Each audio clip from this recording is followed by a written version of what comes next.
زندگی سعادت خوجایوا یک قهرمان گزارش رادیوی آزادی را رئیس جمهوری تاجیکستان نمونه برای شکوه نکردن نامیده است و گفته است این زن با هنر یک دست و پای روزگارش را سامان و فرزندانش را تربیت میکند.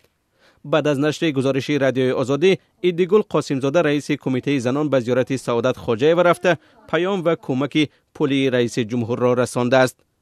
آقاش من گفت خیلی چیکار من گفت شما را یک ساعت بعد آقاش بگیریم بشینم که خیلی شما را اینقدر زنی چی بوده در دنیا گفت یک بار دیدم که زنی چی هسته که مقصد فرزندای خوش رو چی کرده کار و بار میکرده این تری زن همه بوده در جمهوری که قد دل شکسته نشده زندگیش پیش برده.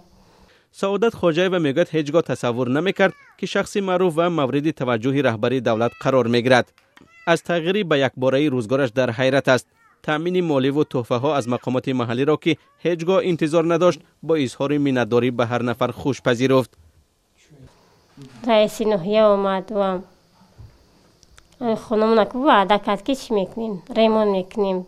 خانواده سعادت خوجایوا میگویند پس از نشر گزارش آزادی به این طرف هر روز اعضای حکومت از حالشان خبر میگیرند. این زن میگوید که دیروز وزیر مالیه به خانه‌اش آمده به او ماشین جامه‌شویی، تفدان نانپزی و کورپه و کورپچه تقدیم کرده است. ما از زمین تا آسمان میندارم که زندگی ما کلاً دیگر شد. همدهگان سعادت خوجایوا نیز میگویند کسی باور نمیکند که از جمهوری به خانه فقیرانه سعادت مهمان میآید. با پنسه خیلی فرزنداش خودش خیلی بزنش اینمی یگون نقش میدوخت، 3 روز میدوخت، زندگیش پیش میبرد خیلی به همی احوال قطعی. سعادت خوجایوا نیز میگوید که حالا او را در منطقه همه میشناسد و حتی طبیبان آماده تبابت اعضای عائله آنها هستند. افراد خیرخواه از روسیه و کشورهای دیگر نیز برای این خانواده کمک میکنند.